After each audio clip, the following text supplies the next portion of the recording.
শ্রীমদ্ ভগবদ গীতায় শ্রী ভগবান বললেন, হে অর্জুন রূপী জগৎজীব, এই পৃথিবীতে এই চরাচর রূপ পৃথিবীতে কেউ আমার শত্রু নয়। হে অর্জুন রূপী জগৎজীব, কেউ আমার মিত্র নয়। এরপরে শ্রীমদ্ ভাগবত বললেন, সূর্যের কিরণ কারো প্রতি বেশি অথবা ওই সূর্যের কিরণ কারো প্রতি কম পড়ে না। অর্থাৎ সুধীজন দেখবেন, একটি নর্দমার মধ্যে সূর্যের কিরণ যেমন পড়ে তেমনি স্বর্ণের উপরও তেমন পড়ে। এই কারণে শ্রীমদ্ ভাগবত বললেন, সূর্য যেমন নিরপেক্ষ ঠিক তেমনি ভগবানের কোন শত্রু বা মিত্র নাই। সুধীজন তখন নারদজি অর্থাৎ দেবর্ষিপাদ নারদ শ্রী ভগবানকে প্রশ্ন করলেন, প্রভু, তোমার তো শত্রু বা মিত্র নাই, তাহলে হে প্রভু, তুমি কেন কৌরবদের ত্যাগ করে, তুমি তো বলছো তোমার কোনো শত্রু মিত্র নাই, তাহলে তুমি কৌরবদের ত্যাগ করে কেন পাণ্ডবদের পক্ষ নিলে? সুধীজন তখন গোবিন্দ মৃদু হেসে, তখন শ্রী গোবিন্দ মৃদু হেসে বললেন,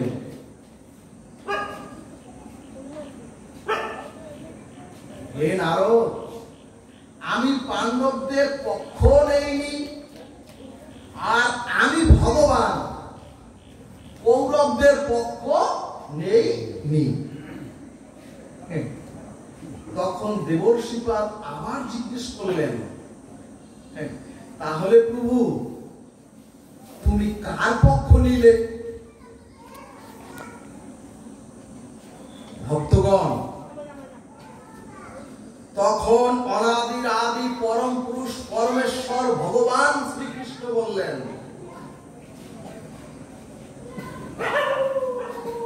হে অর্জুন রূপী জগৎজীব, আমি ভগবান ধর্মের পক্ষ নিয়েছি। জয় নিতাই গৌর হরিবল। জয় নিতাই গৌর হরিবল। গৌর ভক্তবৃন্দ, শ্রী ভগবান বললেন, পাণ্ডবরা ধর্মের পক্ষে আর কৌরবরা অধর্মের পক্ষে। অর্থাৎ গোবিন্দ স্পষ্ট করে বলে দিলেন, যেখানে ধর্ম আমি ভগবান সেই পক্ষে আছি। এখন প্রশ্ন, আমাদের জীবনে আজ, সনাতনী হিন্দুদের জীবনে আজ ধর্ম হচ্ছে অবৈতনিক, অথচ শ্রী ভগবান গীতার প্রথম শ্লোকের প্রথম অক্ষরে বললেন ধর্মক্ষেত্রে।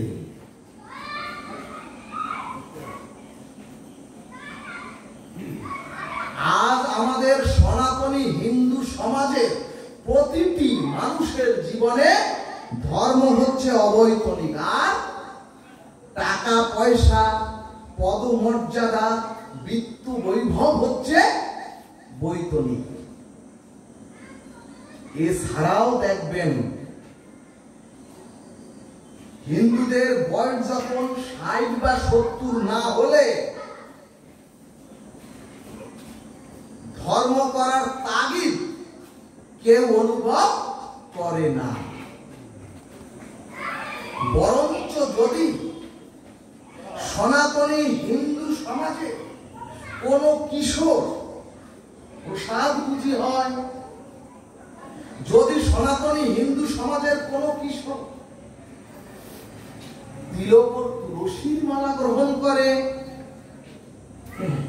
তখন বলে ওর 12টা বেজে গেছে।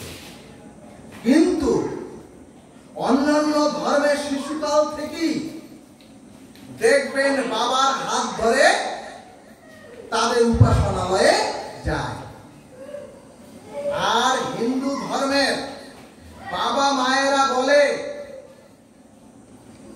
বাবা মা গো এখন পড়ার পরে চাকরি কর, চাকরির পরে সংসার কর, আর কর্ম করবি একেবারে বৃদ্ধ বয়সী। সুধীজন, এই অভিশাপ যে কারা আমাদের মাথায় ঢুকিয়ে দিল সনাতনী সমাজে, শ্রীমদ্ ভাগবত বলছে, যে জাতির যুবক যুবতীরা হরি কথায় ভাগবত যজ্ঞে আসে না, সেই জাতির কুম্ভকর্ণের ঘুম ভাঙানো, সেই জাতির কুম্ভকর্ণের ঘুম ঢাকঢোল পিটিয়ে ভাঙানো যাবে না। শাস্ত্র বললেন, সনাতনী হিন্দু সমাজের নবলক্ষ গ্রন্থেই বললেন, প্রতিটি গ্রামে যদি 10টি আদর্শ যুবক তৈরি হয়, সেই সমাজের বা সেই গ্রামের যে কোনো বিপদ ওই 10টি ছেলে রক্ষা করতে সমর্থ হবে। কিন্তু বৃদ্ধরা বা শিশুরা সেটা কখনোই পারে না। অথচ দেখবেন, যে যুবকদের এই কথাগুলি শোনা প্রয়োজন, যে যুবতীদের এই কথাগুলি শোনা প্রয়োজন,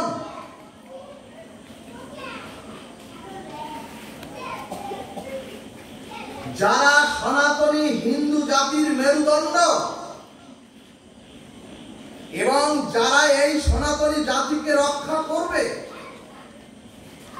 সেই সনাতনী যুবক যুবতীদের ভাগবত আসরে কোথাও আনা যায় না। ভাগবত বললেন, তোমরা মন্দিরে যাও তাজা ফুল আর তাজা ফল নিয়ে। ভগবান নিজে প্রশ্ন করলেন, ফুল ফল মন্দিরে দিলে টাটকা টাটকা, আর আমার কাছে তোমরা বাসি হয়ে এলে। মন্দিরে ফলটা দিলে একেবারে টাটকা, আর তোমরা আমার কাছে এলে জরা ফুল হয়ে, জরা ফুল রূপ বৃদ্ধ হয়ে এলে তোমরা সবাই আমার কাছে। ভক্তগণ,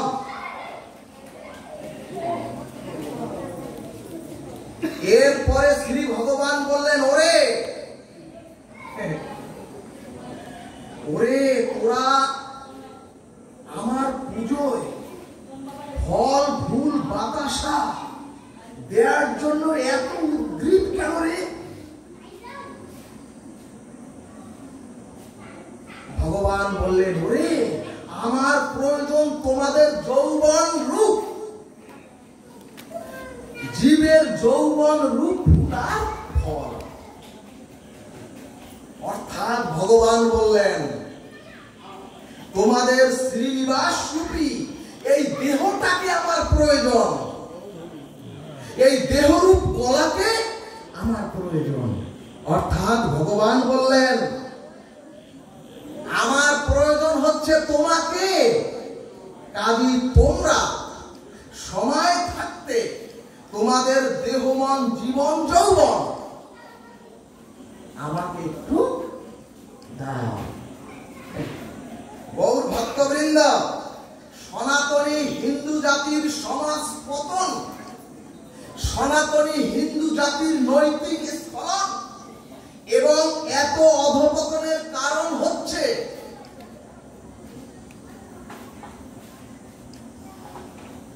আমরা আমাদের কিশোর যুবক যুবতীদের ধর্ম পথে আনতে ব্যর্থ হয়েছি।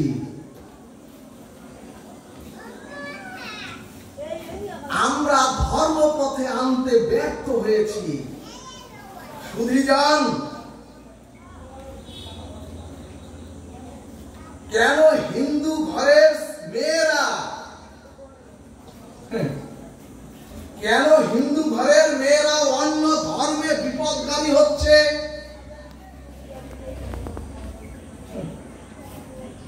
আমরা তো খুব প্রতিটা ঘরে ঘরে সরস্বতী পুজো করি, আমরা তো লক্ষ্মী পুজো করি, আমরা তো কালী পুজো করার জন্য ব্যতিব্যস্ত হয়ে পড়ি। এত বলছেন সরস্বতী মাই কি জয়, এত বলছেন লক্ষ্মী মাই কি জয়, এত বলছেন দুর্গা মাই কি জয়, এত বলছেন কালী মাই কি জয়, এত বলছেন, কিন্তু ঘরের লক্ষ্মীকে ঘরে রাখতে পারছেন না কেন? তার একটাই কারণ, একটাই কারণ, কারো মনে কষ্ট দেব না। পারিবারিক ভাবে আমার আপনার সন্তানকে ধর্ম চর্চা শিখাতে সনাতনী হিন্দু সমাজের পিতামাতা সম্পূর্ণ ব্যর্থ হয়েছি। গৌর ভক্তবৃন্দ,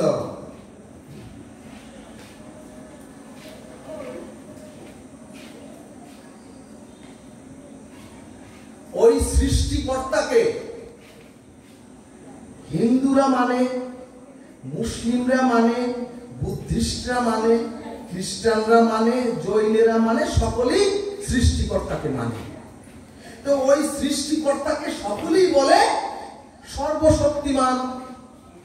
ওই সৃষ্টিকর্তা কোথায় আমাকে পাঠালে তার মঙ্গল হবে, এটা ওই সৃষ্টিকর্তা জানে।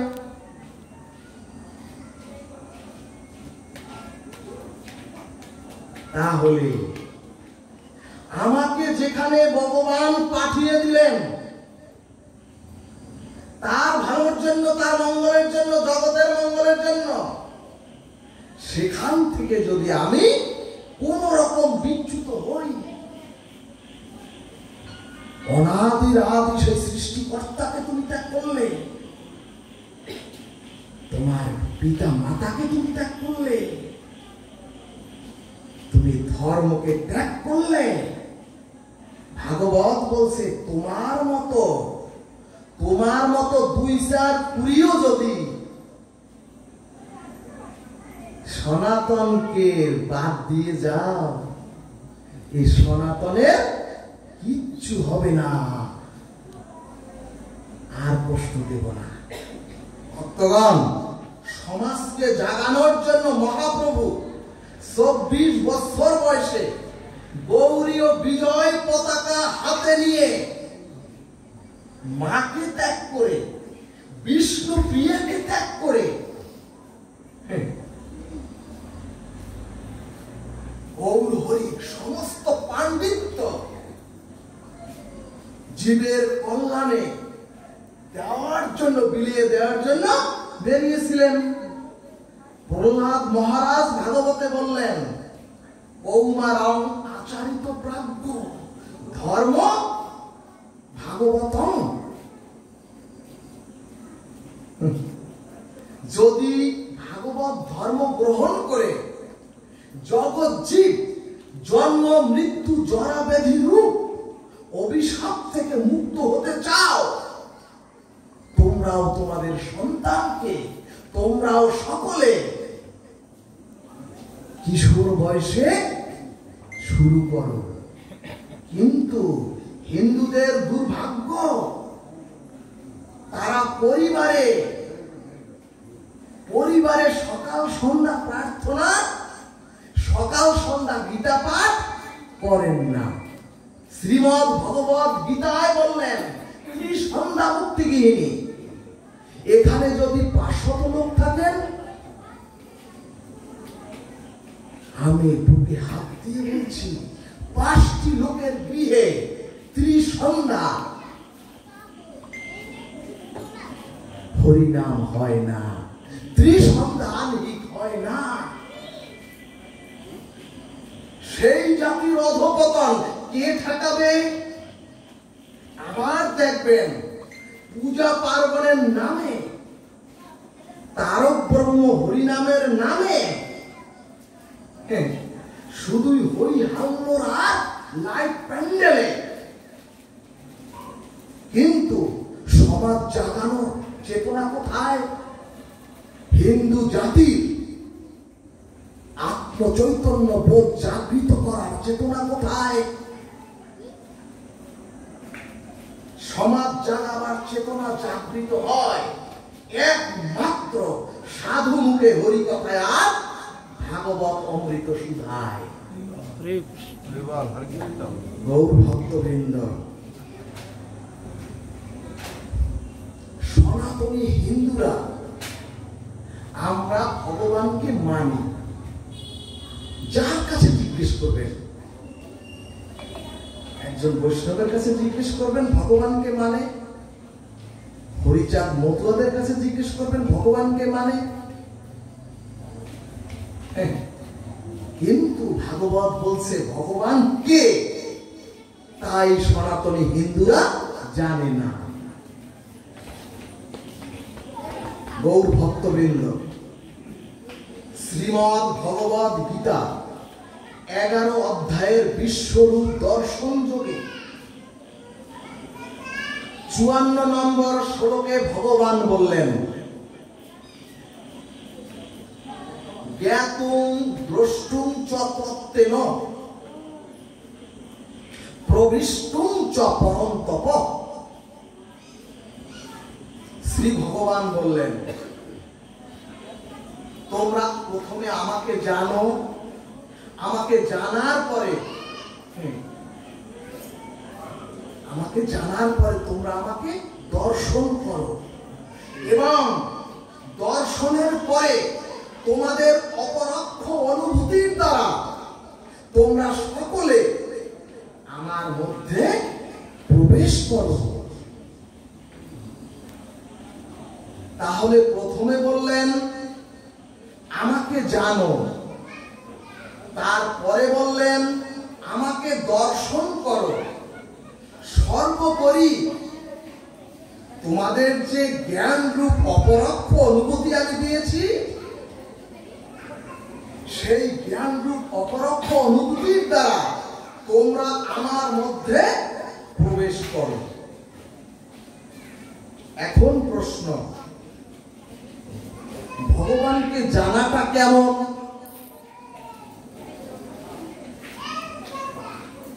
গৌর ভক্তবৃন্দ, আমরা অনেকেই ভগবানকে মানি, কিন্তু অনেকেই ভগবানকে জানি না। ভাগবত বলছে। আবার অনেকেই ভগবানকে জানি, কিন্তু অনেকেই ভগবানকে মানি না। শ্রীমদ ভাগবত বললেন, ভগবানকে জানা আর ভগবানকে মানা, এই কথা দুটি বহু অন্তর পৃথক, বহু অন্তর পৃথক। এখন প্রশ্ন, ভগবানকে মানাটা কেমন? সুধীজন, সমাজে বহুজনকে জিজ্ঞেস করলে দেখবেন, যদি জিজ্ঞেস করেন আপনি পরম তত্ত্ব ভগবানকে মানেন,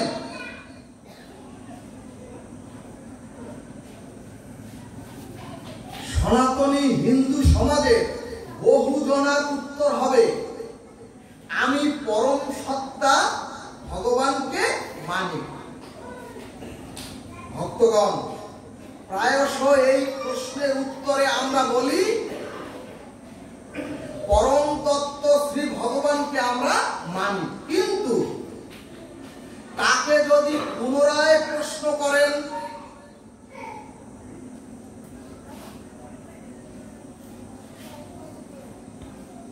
সেই পরম তত্ত্ব সচ্চিদানন্দ অখণ্ড অদ্বয়ের স্বরূপ কি,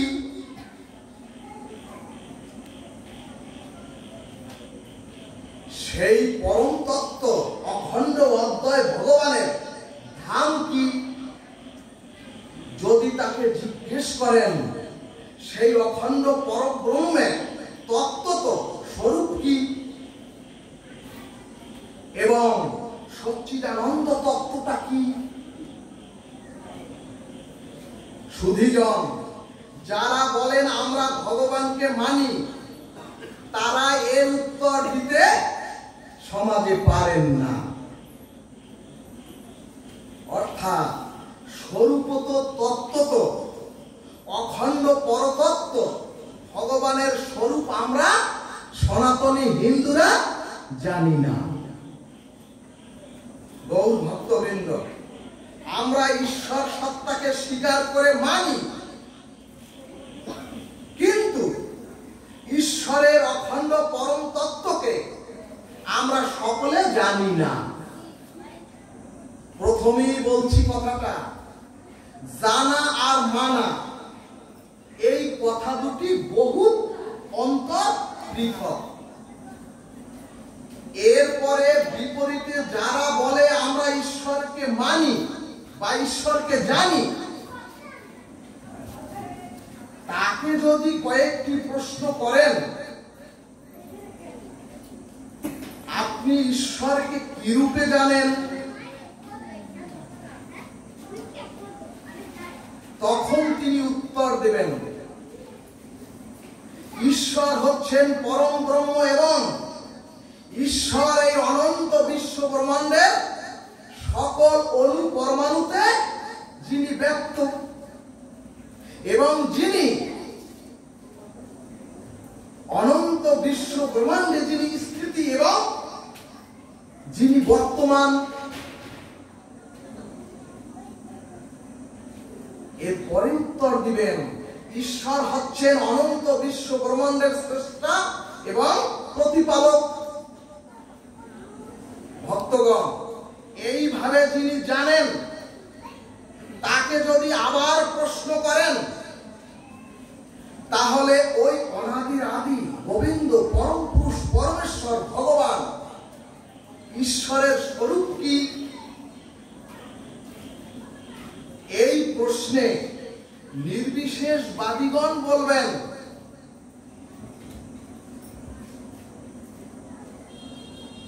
ঈশ্বরের প্রকৃত পরমাত্মার স্বরূপ হলো নিরাকার এবং ঈশ্বর সর্বব্যাপী এবং ঈশ্বর অবশ্যই চৈতন্যময়। এখন প্রশ্ন,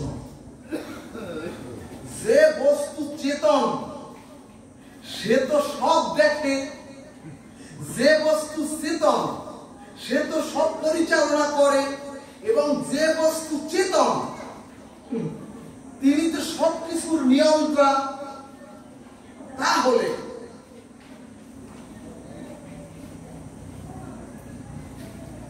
ভক্তগণ, এই জন্যই শ্রীমদ্ ভগবদ গীতায় ভগবান বললেন স্থানং নিদানং বীজ অব্যয়ম।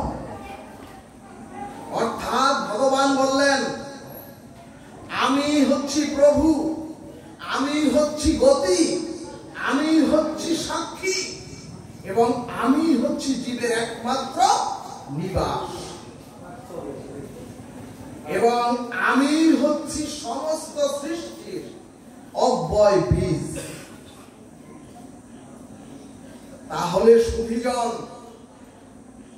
যিনি সৃষ্টি করেন, যিনি প্রতিপালন করেন, যিনি দ্রষ্টা এবং যিনি সমস্ত কর্মের সাক্ষী,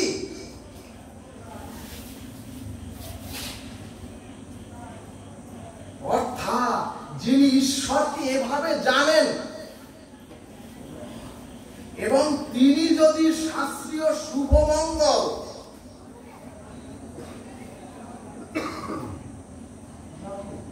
যিনি এই ঈশ্বরকে এভাবে জানেন এবং তিনি যদি এই সমাজে শুভমঙ্গল আর সৎকর্ম করেন,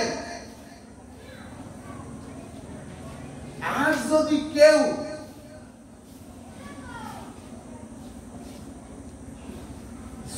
ঈশ্বরকে এভাবে জেনে এই সমাজে যদি শুভমঙ্গল করেন এবং যদি সৎকর্ম করেন, তাহলে তার অবশ্যই শুভ ফল হবে, তার অবশ্যই স্বীকৃতি হবে। আর যদি কেউ গর্হিত কাজ, অমানবিক কাজ, অশাস্ত্রীয় স্খলিত কর্ম করেন, তার জন্য তার প্রারব্ধ কর্মফল অবশ্যই ভোগ করতে হবে। তাহলে গৌর ভক্তবৃন্দ, যদি জানেন ঈশ্বর সাক্ষী স্বরূপ এবং যদি জানেন সমস্ত কর্মের নিয়ন্ত্রণ হচ্ছে ঈশ্বর, যদি আমরা সত্যি এভাবে জানতাম, তাহলে আমাদের দ্বারা অশাস্ত্রীয়, অমানবিক, গর্হিত কোনো কাজ করা সম্ভব হতো না। তার মানে যারা আমরা বলছি ঈশ্বরকে মানি, ঈশ্বরকে জানি, আসলে তিনি প্রকৃত ঈশ্বরকে জানি না। ভক্তগণ, ঈশ্বরকে জানা মানি চেতন সত্তা রূপ তত্ত্বকে জানা। ঈশ্বরকে জানা মানি চেতনকে জানা। আর যে একবার মনুষ্য জন্ম গ্রহণ করে চরাচরে এসে চেতনকে জেনেছেন, যদি কেউ তত্ত্বকে জানতে পারেন, তাহলে সর্বভূতে সর্বসাক্ষী স্বরূপ এই পৃথিবীতে তিনি কোন গর্হিত কর্ম, তিনি কোন অশাস্ত্রীয় কর্ম, তিনি কোন অমানবিক কর্ম করতে পারেন না। এই কারণেই ভাগবত বললেন, আমরা শুধু শাস্ত্রের বাণীতে ঈশ্বরকে জানি, কিন্তু তত্ত্বত ঈশ্বর জানা আমাদের এখনো হয়নি। কারণ যিনি তত্ত্বত জানেন, তিনি অবশ্যই ঈশ্বরকে মানেন। আর যিনি ঈশ্বরকে মানেন, তিনি এই সমাজে কোনো অশাস্ত্রীয় কাজ করতে পারেন না। কিন্তু বর্তমান কাল কবলিত কোলাহল মুখর এই কলিতে আমরা সেখানে শাস্ত্রের পৃষ্ঠা মুখস্থ ঠোঁটস্থ করে বলি, আমরা সকলে ঈশ্বরকে জানি আর মানি। এখানে ভাগবত ঈশ্বরকে জানার একটা দৃষ্টান্ত দিলেন। এই যে বিদ্যুতের তার, এই তারে যদি কোথাও লিক থাকে,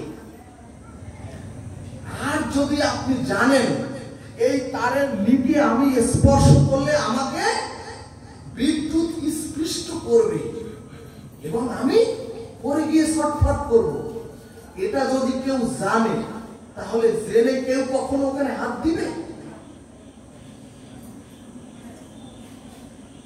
এক কথায় সেই বিদ্যুৎ স্পৃষ্টের প্রতিক্রিয়াটি যদি আপনি জানেন বা আমি জানি, তাহলে আমি ওখানে আর হাত দেব না। অর্থাৎ যিনি ঈশ্বরকে জানেন, তিনি শাস্ত্র বহির্ভূত প্রবৃত্তির কোন কর্ম করবেন না।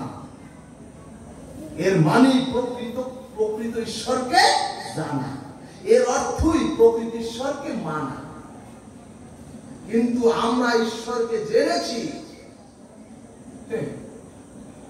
এবং আমরা ঈশ্বরকে জানিও না, মানিও না। এরপরে ভাগবত আরেকটা দৃষ্টান্ত দিলেন। একজন ক্ষুধার্ত, মহা ক্ষুধার্ত ব্যক্তি, তাকে আপনি খাদ্য দিচ্ছেন, জ্ঞাত সারে যদি ওই খাদ্যের মধ্যে এক ফোঁটা বিষ মিশ্রিত করে দেন, তাহলে যত বুভুক্ষ ওই ব্যক্তি থাকুক, ওই বিষ মিশ্রিত খাবার ওই ব্যক্তি খাবেন না। তার কারণ কি? কারণ উনি জানেন ওই বিষ মিশ্রিত খাবার খেলে আমি বিষ ক্রিয়ায় জর্জরিত হব। এই জন্যই ভগবান, এই জন্যই বললেন, আমাদের দুর্দশা কবিগুরু এক লাইনে বলে দিয়েছেন, আমরা জেনে শুনে বিষ করেছি পান। এখন আমাদের জানতে হবে দীক্ষাটা কি, কাকে দীক্ষা বলে। গৌর ভক্তবৃন্দ, সর্ব বেদান্ত সার অমল পুরাণ শ্রীমদ্ ভাগবতে শ্রী সুখমণি বললেন, শ্রী বৃন্দাবন ধাম যুগল ভজন ধন মহেন করাবেন উপদেশ হে গুরুদেব। অর্থাৎ গুরুদেব কি করবেন? যুগল ভজনের পথ দর্শন করাবেন। আর ভক্তমাল চরিত গ্রন্থে মহাজনগণ লিখলেন, যারা কৃপা করুণা করে গৌরীয় শুদ্ধ বৈষ্ণব পরম্পরা স্নিগ্ধ সদ্গুরুর চরণ আশ্রয় করতে পেরেছেন, তাদের কোনো ভয় নাই।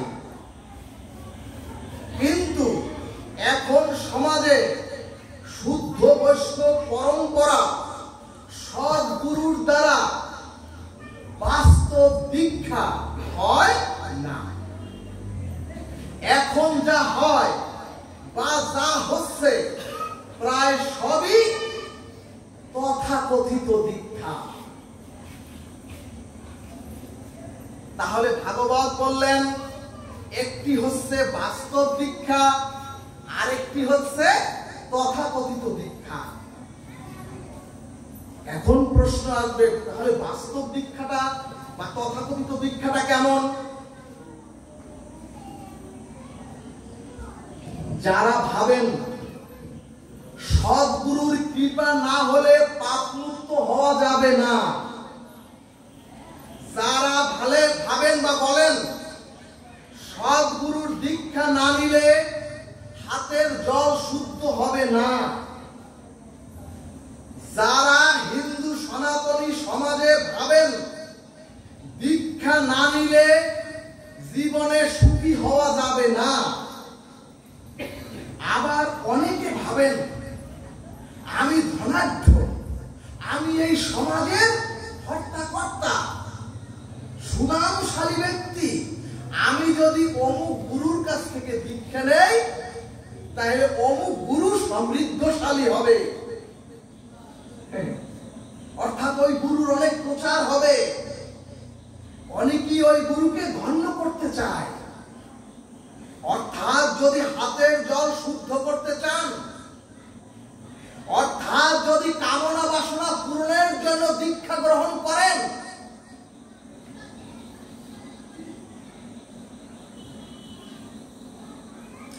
আর যদি দীক্ষা নিতে হয় তাই নিলামে ভাবেন, তখন ভাগবত বললেন, যে দীক্ষায় জীবের হৃদয়ে কোন ভগবত অনুভূতি সঞ্চারিতই হয় না, যে দীক্ষায় জীবের আত্মচৈতন্য বোধ জাগৃত হয় না, তাকে বলে তথাকথিত দীক্ষা। এবং এই দীক্ষাটাই এখন সনাতনী হিন্দু সমাজে বেশি হচ্ছে। তাহলে বাস্তব দীক্ষাটা কেমন? ভক্তগণ, গৌরীয় মঠের মহারাজ এবং শ্রী শ্রী চৈতন্য চরিতামৃতের অমর গ্রন্থে কবিরাজ কৃষ্ণ গোস্বামী স্পষ্ট করে বললেন, দীক্ষাকালে শিষ্য করে আত্মসমর্পণ, সেই কালে কৃষ্ণ তারে পরে আত্মসম। তখন জীবের দেহে হয় সচ্চিদানন্দময়, আর চিদানন্দ দেহে তবে শ্রীকৃষ্ণ ভজন। অর্থাৎ যেদিন থেকে আমি সদ্গুরুর চরণে আত্মসমর্পণ করে দীক্ষা নিলাম, সেই দিন থেকে আমার জীবন যৌবন ইহকাল পরকাল ওই শ্রী গুরুর চরণে বিক্রি করে দিলাম। কেন বিক্রি করে দিলাম? ওই রাধা মাধবকে প্রাপ্ত হওয়ার জন্য। অর্থাৎ যেদিন দীক্ষা নিলাম সেদিন আমার পূর্ব জন্ম জন্মান্তরে সমস্ত পাপ, সমস্ত স্খলিত কর্ম সব পুরে ছাই করে দিলাম রাধা মাধবকে প্রাপ্ত হওয়ার জন্য। যদি সদ্গুরুর চরণে বিক্রি হতে পারি, শ্রীমদ্ ভাগবত বললেন এটা হচ্ছে বাস্তব দীক্ষা। ভক্তগণ, তথাকথিত দীক্ষাটা হচ্ছে জলের মধ্যে লোহা খণ্ডকে ফেলে দেয়া। অর্থাৎ লোহাকে জলের মধ্যে দিলে 50 বছর, 60 বছর, 70 বছর ওই লোহা খণ্ড জলের মধ্যে থাকলেও যেমন ওই লোহা খণ্ডের মধ্যে জল প্রবেশ করে না। এই জন্যই ভাগবত বললেন ওই লোহা ক্ষয় হয়ে গেলেও ওই লোহায় জল প্রবেশ করে না। এটাই হলো তথাকথিত দীক্ষা। আর বাস্তব দীক্ষা হলো ওই লোহা খণ্ডটি আপনি অগ্নিতে তদাত্ম করে দিন। আর লোহা খণ্ডকে অগ্নিতে তদাত্ম করে দিলে অগ্নির প্রতিটি অগ্নি কণায় ওই লোহাতে প্রবেশ করবে। অর্থাৎ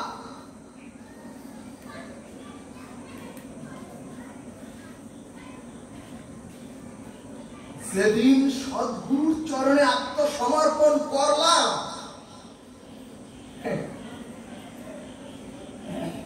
সেই দিন আমার এই জড় দেহটাই চিদানন্দ দেহ, ভগবত ভজন যোগ্য একটি দেহ হয়ে গেল।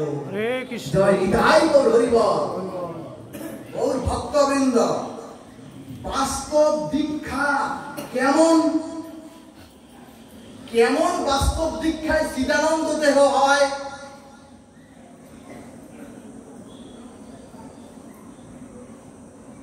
এই ক্ষেত্রে ভক্তমাল গ্রন্থ লিখলেন। একটি দেশের শাসক গভর্নরের বাড়ি চুরি হয়েছে। তখন গভর্নর বলল, ওই আমার সকল চোরকে ধরে নিয়ে আসো এবং কঠিন পরীক্ষা হবে, যে চুরিকৃত জিনিস উদ্ধার করতে হবে। ভক্তগণ, পরীক্ষাটা হলো একটি উত্তপ্ত গরম শাবল হাতে ধরতে হবে। যার ওই উত্তপ্ত শাবল হাতে ধরলেও হাত পুড়বে না, সে হচ্ছে চোর নয়। আর যার হাত পুড়ে যাবে সে আসল চোর। ভক্তগণ, দেখা গেল যারা চুরি করেনি এক এক করে সবাই হাতে শাবল ধরে ছাড়া পেয়ে গেল। কিন্তু চোর ভীষণ ভীত সন্ত্রস্ত হয়ে উন্মাদের মতো ঘুরতে ঘুরতে একটি জায়গা এইরকম মন্দিরে এসে বীর ঠেলে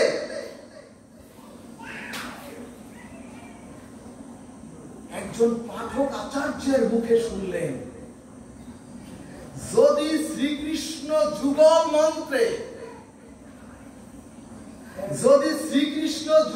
মন্ত্রে দীক্ষা কেউ নেয়,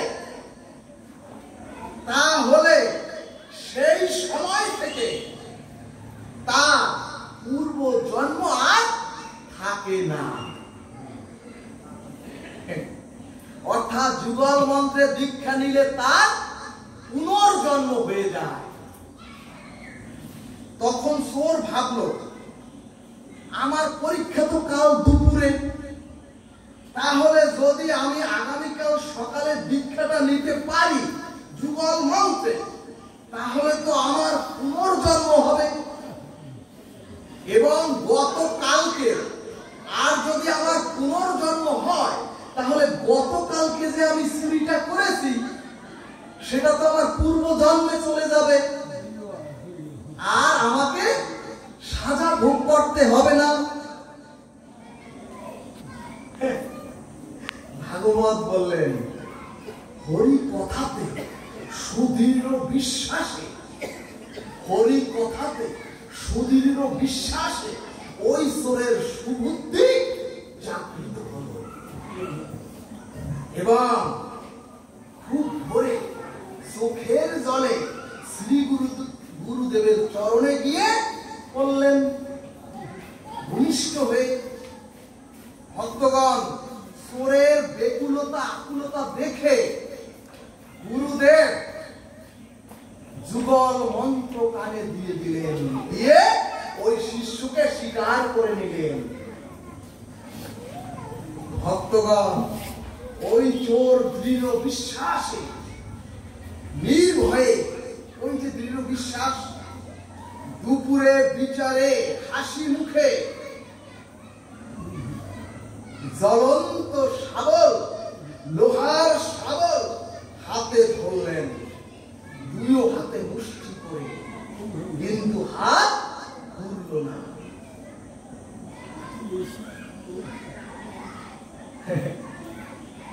ভাগবত দৃষ্টান্ত দিলেন, কৃষ্ণ মন্ত্রে সদ্গুরুর চরণ আশ্রয় যদি জীব একবার গ্রহণ করে, তাহলে ওই জীবের পুনর্জন্ম হয়ে যায়। সকল প্রারব্ধ অপ্রারব্ধ জন্ম জন্মান্তরে সকল পাপ, সকল স্খলিত কর্ম সব ধূলিসাৎ হয়ে যায়। হরে কৃষ্ণ। ভক্তবৃন্দ,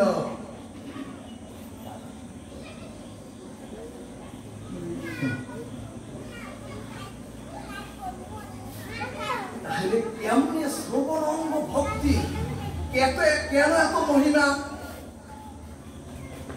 এই শ্রবণাঙ্গ ভক্তির মহিমাটা কি? শ্রীমদ্ ভাগবত বলছে, মহত নির্গলিত শ্রী হরি কথা শ্রবণে জীবের সর্বময় মঙ্গল এবং পরম মঙ্গল সূচিত এবং রচিত হবেই।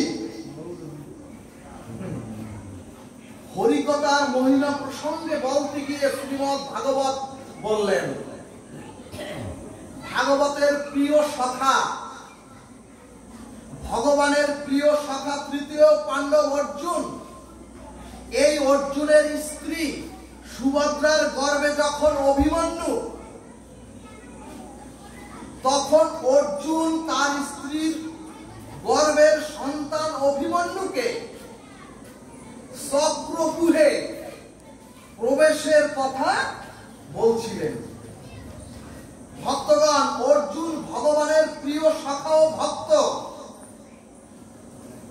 এবং অর্জুন ভাগবত প্রসঙ্গে আলোচনা করছিলেন তার স্ত্রীর সঙ্গে। অর্জুনেরই উত্তরকালের অথবা ভবিষ্যৎকালে পুত্রের কল্যাণের জন্য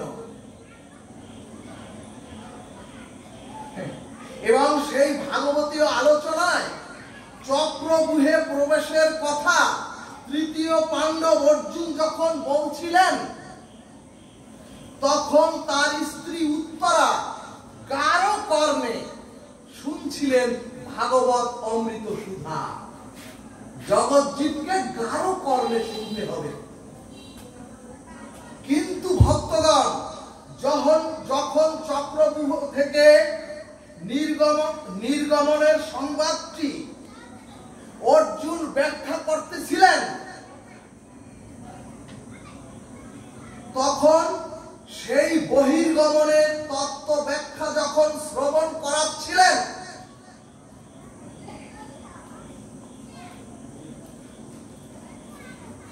তখন স্ত্রী উত্তরা তখন নিদ্রাভিভূত হয়ে পড়লেন। কথাটি একটু সমস্যা হলো মনে হয়। যখন চক্রব্যূহে বহির্গমনের সংবাদটি অর্জুন ব্যাখ্যা করছিলেন, বহির্গমন মানে তখন অর্জুনের স্ত্রী উত্তরা নিদ্রাভিভূত হয়ে পড়লেন, অর্থাৎ গাঢ় মোহ নিদ্রায় অভিভূত হয়ে গেলেন। যে কারণে উত্তরার গর্ভের সন্তান অভিমন্যু চক্রব্যূহে প্রবেশের তত্ত্ববিদ্যা জানতে পারলেন না। মানে যে কারণে উত্তরার গর্ভের সন্তান অভিমন্যু চক্রব্যূহে প্রবেশের তত্ত্ববিদ্যা জানতে পেরেছিলেন প্রবেশের, কিন্তু চক্রব্যূহে থেকে বহির্গমনের তত্ত্বটি জানতে পারলেন না। এই কারণে অভিমন্যু চক্রব্যূহ ভেদ করতে পারেননি, আর চক্রব্যূহের মধ্যে অভিমন্যুকে মরতে হলো। এই তত্ত্ব কিন্তু আপনারা সকলে জানেন, কিন্তু এই তত্ত্বের মহিমা কি, অথবা জগৎজীবের এই তত্ত্ব থেকে জ্ঞাতব্য তত্ত্ব কি? শ্রীমদ্ ভাগবত বললেন, ভগবত সঙ্গ থেকে, হরি নাম হরি কথা থেকে যখন জগৎজীব বঞ্চিত হয়, যখন জগৎজীব ভগবত সঙ্গ থেকে যখন এই হরিকথা রূপ অমৃত সুধার থেকে যখন জীব বঞ্চিত হয়, মহাজনগণ বললেন এই ভব সংসারটাই হচ্ছে একটা চক্রব্যূহ, এই ভব সংসারটাই হচ্ছে একটা চক্রব্যূহ, এবং এই চক্রব্যূহের মধ্যে আমরা প্রত্যেকে প্রবেশ করতে পেরেছি। কিন্তু যদি সাধুর সঙ্গে আমরা হরিকথা শ্রবণ না করি,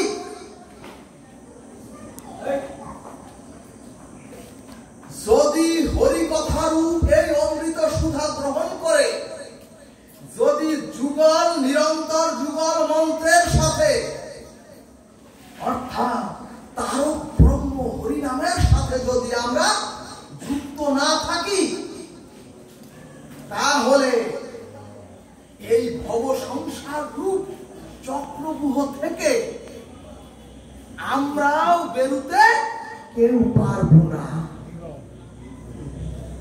অর্থাৎ জগৎজীব মুক্তি পাবে না। জয় নিতাই গৌর হরিবল।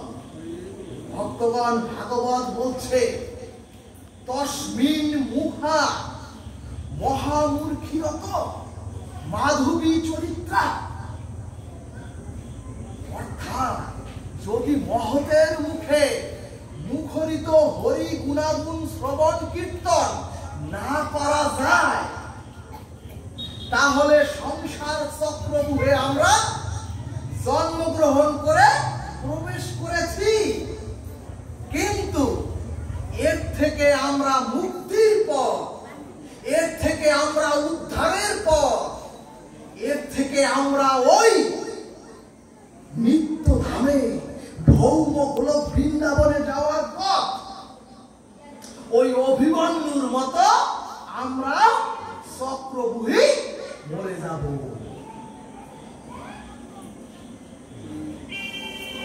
এরপরে ভাগবত শাস্ত্র বললেন, তাং নয় স্পর্শং তানতির মোহ শোকা। এই জগতে স্ত্রী পুত্র কন্যা রূপ যৌবন বিষয় সম্পত্তির মোহে আমরা প্রত্যেকে মজে আছি। এই জগতে বিরহ মৃত্যুর বেদনার শোক প্রত্যেকে আজকের মতো আমরা ভোগ করিতেছি।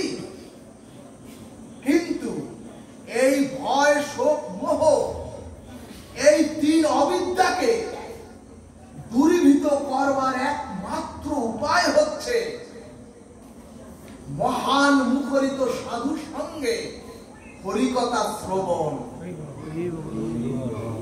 ভক্তগণ, মহামুনি পরমহংস পরিব্রাজক শ্রী সুখদেব গোস্বামী বলছেন, ভয় মোহ শোক তাকেই স্পর্শ করবে না, ভয় মোহ শোক তাকেই ছোবে না যিনি মহান মুখরিত হরিকথা নিরন্তর শ্রবণ করেন। সুধীজন, পরীক্ষিত মহাশয়ের ব্রহ্মশাপে মৃত্যু ভয় ছিল বলেই তিনি সমস্ত কিছু পরিত্যাগ করে গঙ্গার তীরে এসে পরমহংস পরিব্রাজক শ্রী সুখদেব গোস্বামীর মুখে নির্গলিত হরিকথা শ্রবণ করার পরে দ্ব্যর্থহীন ভাবে হাত উত্তোলন করে পরীক্ষিত মহারাজ বললেন, পরীক্ষিত মহারাজ বললেন, হে গুরুদেব, শোনো হে গুরুদেব, এখন আমার আর কোনো মৃত্যু ভয় নাই। এখন আমি মৃত্যুকে আলিঙ্গন করার জন্য প্রস্তুত হয়ে রয়েছি। হে গুরুদেব, আমার কোনো মৃত্যু ভয় নাই। ভক্তগণ, কি আগাবো? ভক্তগণ, ভগবানের জন্য যদি কেউ একটু প্রতীক্ষা করে, ভগবানের জন্য যদি একটু কেউ যদি ভগবানের জন্য একটু অপেক্ষা করে, ভগবান তার জন্য নিরন্তর প্রতীক্ষা করে থাকেন। তখন সেই প্রতীক্ষার প্রহর পূরণের জন্য ভগবান অধীর আগ্রহে অপেক্ষা করে থাকেন।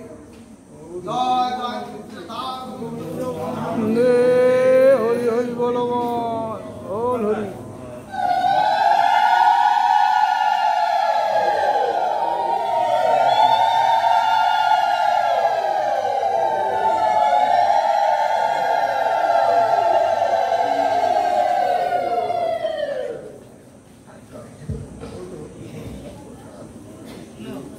ভক্তগণ, বৃন্দাবনে অতিশয় দরিদ্র ফল বিক্রেতা এক বুড়ি ছিলেন।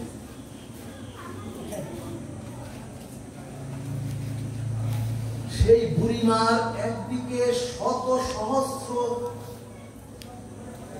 ছিদ্র তালি দেয়া শাড়ি,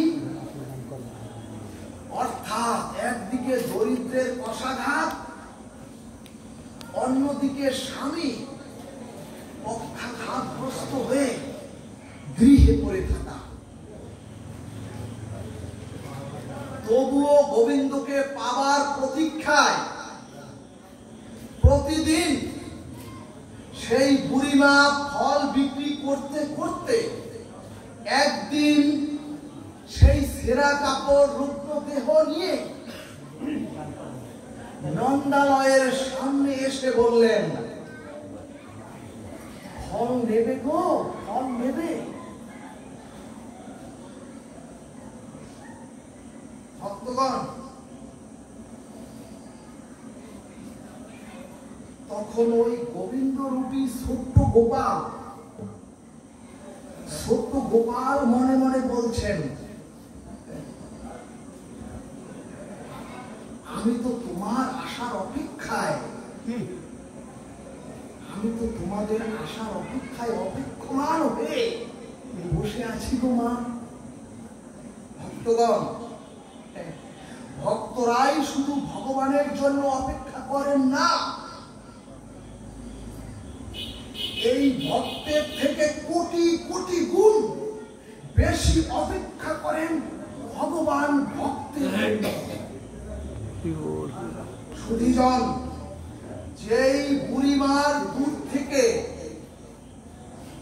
ছোট্ট গোপালের দিকে নজর পড়েছে, বুড়িমা দেখেন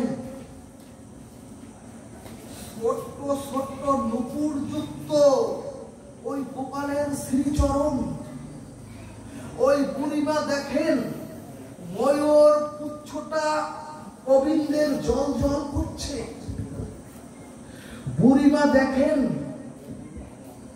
পীতবরণ গলায় জানু পর্যন্ত গোবিন্দের গলায় মালা, নীল কমল পদ্মের মতো গোবিন্দের বদন। বুড়িমা দেখেন, বুড়িমা এমন মাধুর্য রূপ দেখে বুড়িমা ডালাটা মাথার থেকে নামিয়েই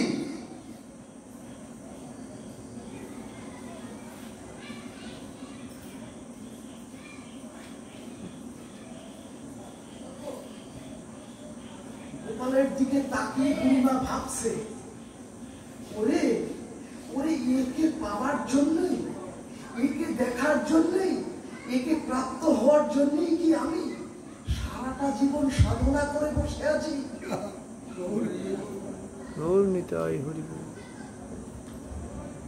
আর একে সেই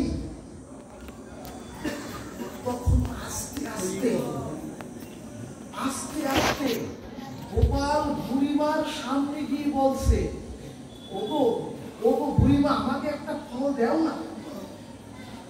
ভক্তগণ, ভক্তের কাছে হাত পাচ্ছেন অনাদির আদি গোবিন্দ।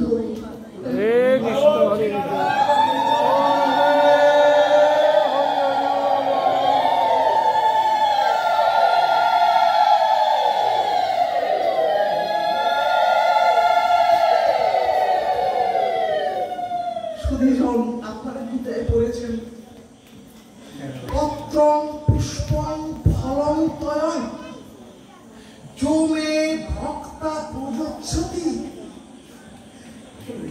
ভগবান বলছেন, ভক্ত যদি একটু ভালোবাসা আর অনুরাগ ভক্তিতে আমাকে যদি এক কটল জল দেয়, একটা যদি তুলসী পত্র দেয়, তখন আমি ভগবান সেই ভক্তের অনুরাগ আর ভক্তির ভাবটুকু গ্রহণ করে ওই ভক্তির জন্য ওই ভক্তের হৃদয়ে চিরবন্ধন আবদ্ধ হয়ে পড়ি।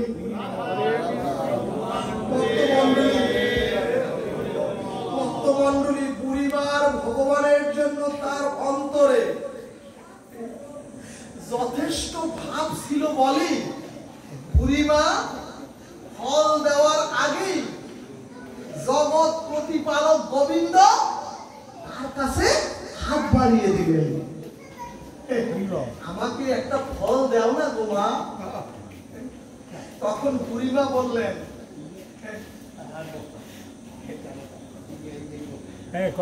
আমি ফল দিতে পারি, আমাকে তুমি কি দক্ষিণা দিবে? গোপাল বলছে, সে হাত বাড়ানো অবস্থায় গোপাল রয়েছে, আর গোপাল বলছে, ও মা গো,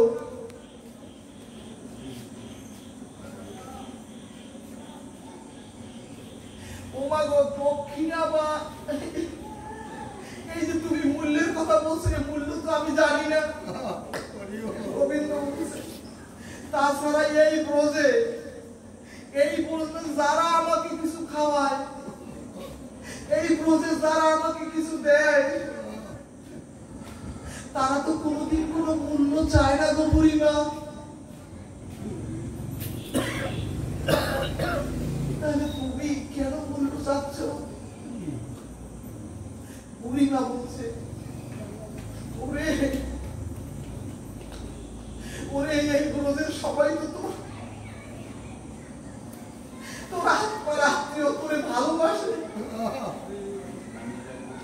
তুই তো তাদের নিজ জন, এই জন্য নিজ জনের কাছে কেউ কি কখনো মূল্য চায়? বুড়ি বলছে, ওরে তুই জেনে যা, তোর হাতটা নামা। কিন্তু গোবিন্দ হাত না পাচ্ছে না, যেহেতু ভক্তির জিনিস সে গ্রহণ করবে। বলছে, ও গোবিন্দ। তখন গোবিন্দ ছোট্ট গোপাল বললেন, তাহলে ও বুড়িমা জগৎজীবের উদ্দেশ্যে বলছেন, ও জগৎজীব, তাইলে তোমরা সকলে আমার আপনজন হয়ে যাও না? তাহলে তোমরা যদি আমার সকলে আপনজন হয়ে যাও, তোমাদের কারো তো মূল্য দেয়া লাগবে না। গোবিন্দ বলছেন, তাহলে তুমি আমার আপনজন হয়ে যাও না।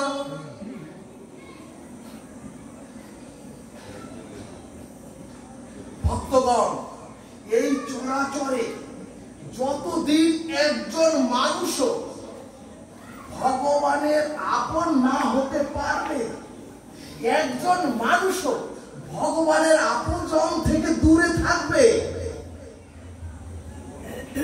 ভাগবত বলছে একটা জীব যতদিন ভগবত ভজনহীন ভাবে এই জগতে থাকবে, ততদিন ভগবান ব্যাকুল হয়ে বলেন, ও আমার কবে আপন হবে? তখন গোবিন্দ বললেন, তাহলে তুমি আমার আপন হয়ে আমাকে ফল দাও। ভক্তগণ, বুড়িমা চোখের জলে সিক্ত হয়ে যখন বুড়ি থেকে গোপালের 2 হাত, গোপাল তখন 1 হাত ছিল, 2 হাত পাতলেন। তখন গোপাল বলল, ও মা, যখন 2 হাত পাতলেন, বুড়িমা 2টা ফল নিয়ে এলে 2 হাতে দিতে চাইলেন। গোপাল বলছে, ও বুড়িমা, তুমি কি আমাকে ফল খাইয়ে দেবে না? তুমি তো ফল দিতেও জানো না। ভিখারি, আমি দিনহীন। বুড়িমা বলছে, আমি দিনহীন ভিখারি, দেখো শতছিদ্র আমার শরীর, বরণে দেখো কি ময়লা, আমি তোমাকে কোথায় বসিয়ে দেই?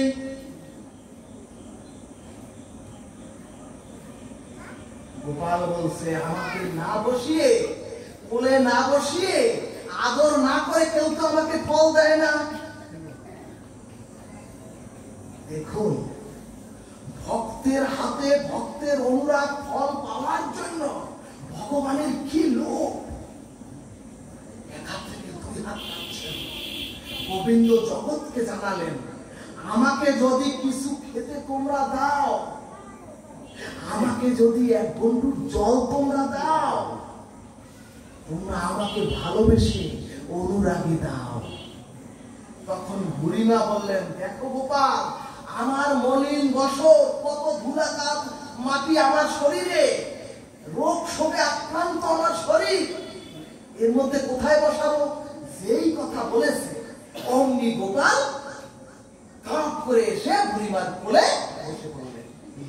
বসে বুড়িমার কোলে বসেই বললেন, এবার আমাকে সুন্দর করে আদর করে ফল খাইয়ে দাও।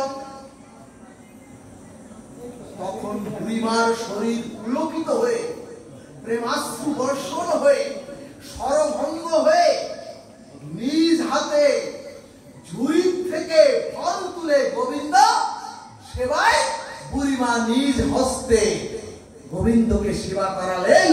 জয় নিতাই গৌর সুদাস প্রেমানন্দে।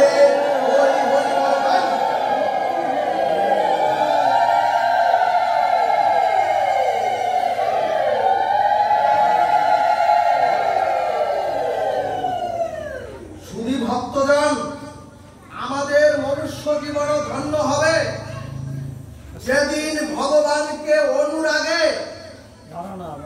যেদিন ভালোবেসে,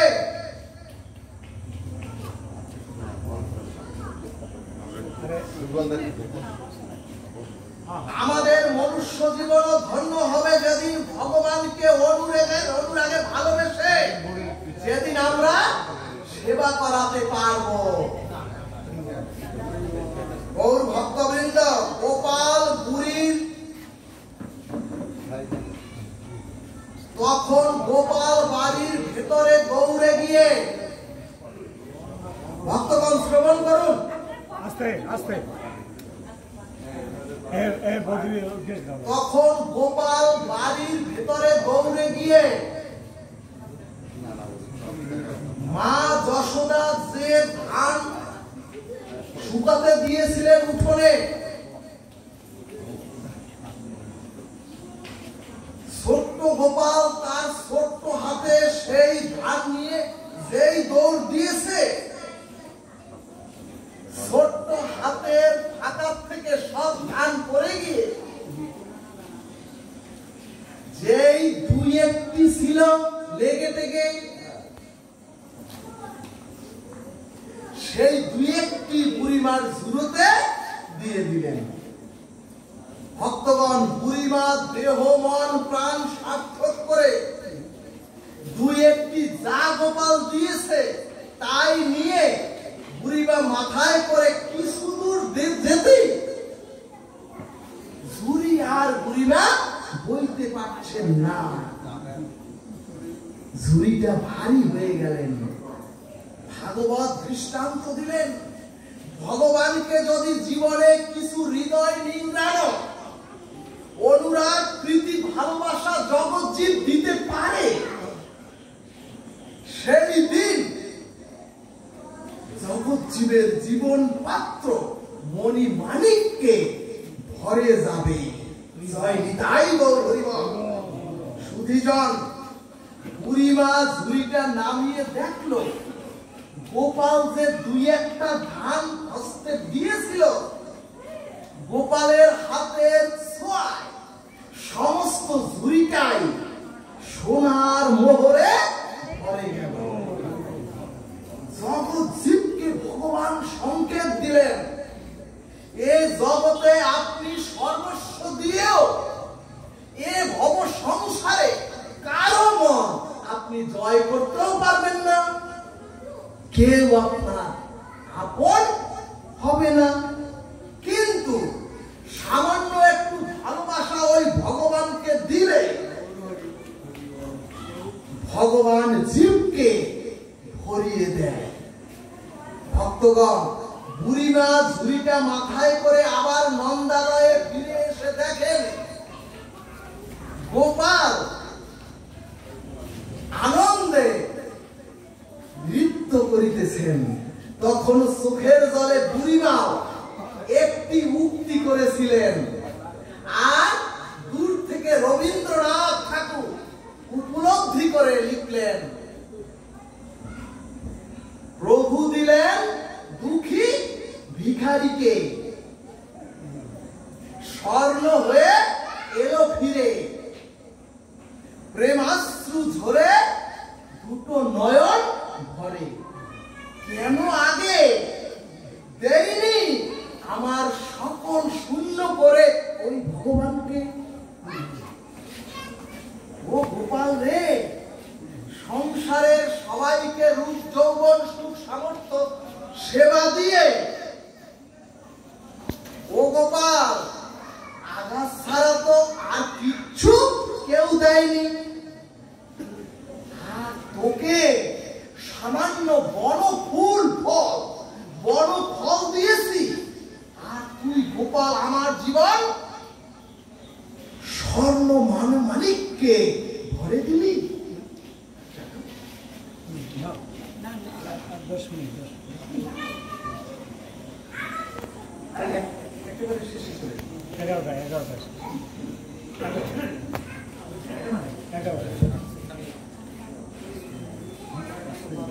5 মিনিট আছে, 5 মিনিট। এখন কথা হলো, গৌর ভক্তবৃন্দ, সকালে একজন প্রশ্ন করেছিলেন,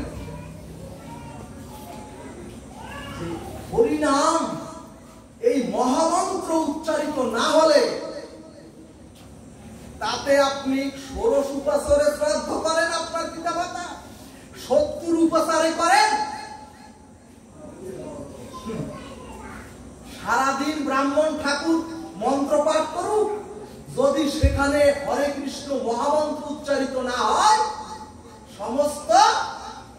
ছাইয়ের মধ্যে ঘি ঢেলে দিলেন।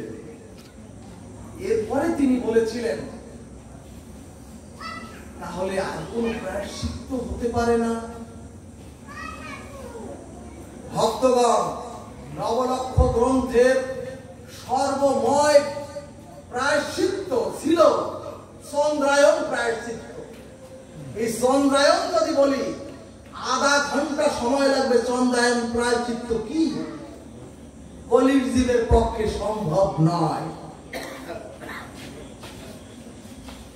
তাহলে কলির জীব সমস্ত পাপাচার থেকে কিভাবে মুক্ত হবে?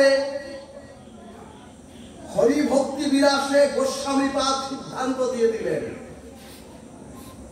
পরাগ চন্দ্রায়ণং কচ্ছ চিচ্চ ন দেহি শুদ্ধি ভবতি উদ্ধার কলহ সকৃত নাম সংকীর্তন গোবিন্দ নামে ভবতি। অর্থাৎ কলিকালে মানবগণকে পরাগ চন্দ্রায়ণ